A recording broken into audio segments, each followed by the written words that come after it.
Sometimes people come to me and say, I want to start a company. And I say, why?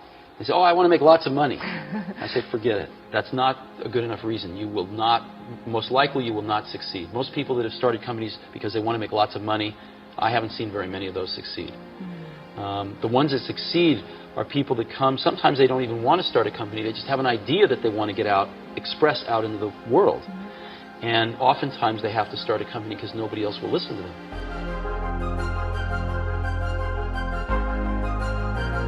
The most important thing, though, I think, is that if you're going to start something new, you have to feel passionate about it, because it's really hard. It's so hard to start a company. You have to work so hard that if you're not passionate about it, you'll give up. And most of the difference between people that succeed and people that don't is the people that don't give up. They give up sooner than the people that succeed. And you have to be passionate about it because it's so difficult.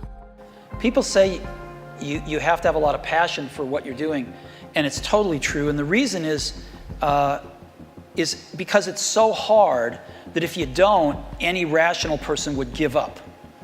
It's really hard, and you have to do it over a sustained period of time. So if you don't love it, if you're not having fun doing it, and you don't really love it, you're going to give up. And that's what happens to most people, actually. If you really look at the ones that ended up being successful, unquote, in the eyes of society, and the ones that didn't, oftentimes it's the ones that are successful loved what they did so they could persevere when it got really tough. And the ones that didn't love it quit because they're sane, right? Who would want to put up with this stuff if you don't love it? So it's a lot of hard work, and it's a lot of worrying constantly. And if you don't love it, you're going to fail. So you got to love it, you got to have passion. I'm convinced that about half of what separates the successful entrepreneurs from the non-successful ones is pure perseverance. It is so hard. You pour so much of your life into this thing, and there are such rough moments in time that most people give up. I don't blame them. I mean, it's really tough, and it consumes your life. I mean, if you've got a family and you're in the early days of a company, I can't imagine how one could do it. I'm sure it's been done, but it's rough. I mean, because it's pretty much an 18-hour-a-day job, 7 days a week for a while. So unless you have a lot of passion about this, you're going to not survive. You're going to give it up. So you got to have an idea or a problem or a wrong that you want to right that you're passionate about. Otherwise, you're not going to have the perseverance to stick it through. We went through that stage in Apple where we went out and we thought, oh, we're going to be a big company, let's hire professional management. We went out and hired a bunch of professional management.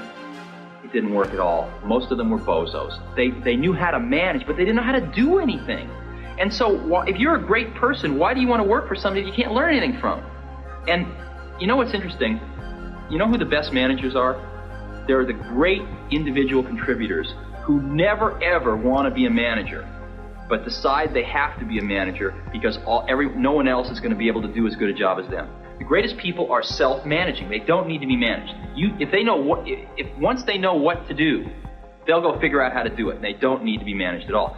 What they need is a common vision, and that's what leadership is. What leadership is having a vision, being able to articulate that so the people around you can understand it, and getting a consensus on a common vision.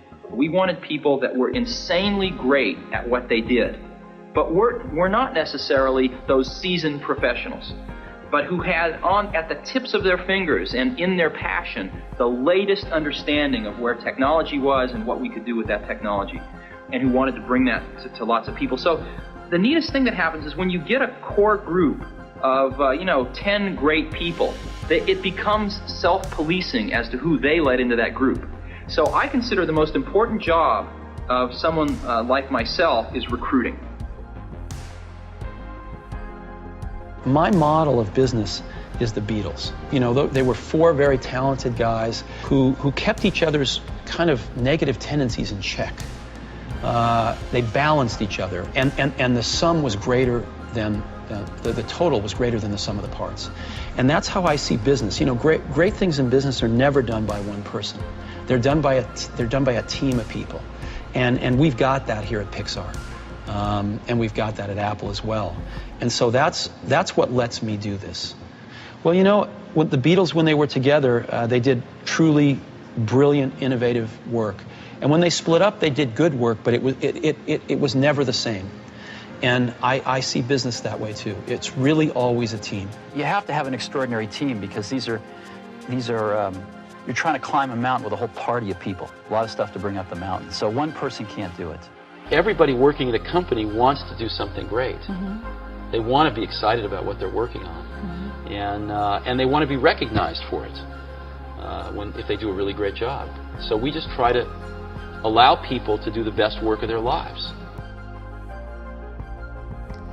You know, we try to hire really smart people, but we have a very simple organization, and we try to focus and do very few things well.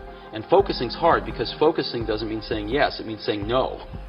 So we decide not to do a lot of things so we can focus on a few handfuls of things and do them well. That's an incredible feeling. To know that you had something to do with it, A, and B, to know it can be done. To know that you can plant something in the world and it'll grow and change the world ever so slightly.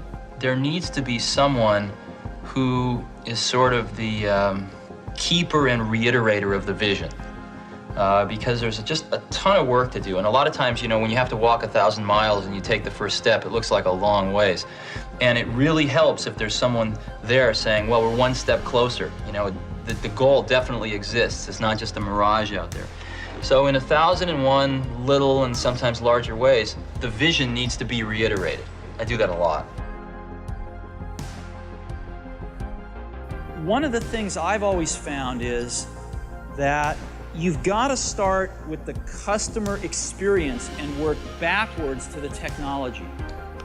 You can't start with the technology and try to figure out where you're going to try to sell it. And as we have tried to come up with a strategy and a vision for Apple, it started with what incredible benefits can we give to the customer? Where can we take the customer? Not starting with, let's sit down with the engineers and figure out what awesome technology we have and then how are we going to market that. And I think that's the right path to take. I remember with the laser writer, we built the world's first small laser printers, you know, and there was awesome technology in that box. We had the first Canon laser printing, cheap laser printing engine in the world, in the United States here at Apple. We had a very wonderful printer controller that we designed. We had Adobe's PostScript software in there. We had Apple Talk in there. Just awesome technology in the box. And I remember seeing the first printout come out of it and just picking it up and looking at it and thinking, you know, we can sell this. Because you don't have to know anything about what's in that box. All we have to do is hold this up and go, do you want this? And if you can remember back to 1984, before laser printers, it was pretty startling to see that. People went, whoa, yes.